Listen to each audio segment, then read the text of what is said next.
তো গাইস জীবনে প্রথমবার জেসিবি চালানোর যে একটা মজা পেলাম, ঠিক আছে, মানে কি বলবো, ধারণার বাইরে। আর আমি যে জেসিবি চালিয়েছি সেটা হচ্ছে, দেখো এই জেসিবিটা, ঠিক আছে, মানে এত সুন্দর লাগছিল চালাতে, কোনো ব্যাপার নয়। শুধু প্রবলেম হচ্ছিল আমার এই সামনের সুটটা আর পেছনের সুটটা, আর বাদ বাকি এই দুটো বাদ দিয়ে আমি সব কিছু মানে শিখে গেছি মোটামুটি।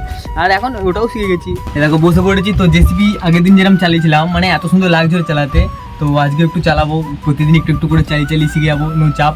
কারণ আমাদের ওখানে যা হচ্ছে এখন জেসিবি চালানো শিখতেই হবে, না শিখলে মানে ধরো কিছু করা যাবে না।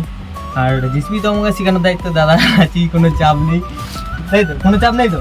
বলো কোনো চাপ নেই, কোনো চাপ নেই, বলো কোনো চাপ নেই, কই চাপ নেই, কোনো কোনো চাপ নেই, কই চাপ নেই, আমি শিখিয়ে দেবো, দেবো, দেবো। হ্যাঁ শুনতে পেলে শিখিয়ে দেবে, এই জন্য চাপ। আর এই দেখো জেসিবি, এই দেখো একদম চাবি বানাচ্ছি, এবার একটু চালাবো, এই দেখো চালাবো, দেখো ভাগ হচ্ছে, তারপরে একটু চালিয়ে দেখবো কেমন কি লাগছে। তো তোমাদেরকেও দেখাবো কেমন কি কোনটা। আর দেখো এটা হচ্ছে সুরের, আমি যেরকম শিখলাম, ঠিক আছে, নাবা ওটা উপর নিচে যা হোক আছে। আরে দেখো পিছনে, দেখো এগুলো তো সব তোমরা বললে বুঝবেও না।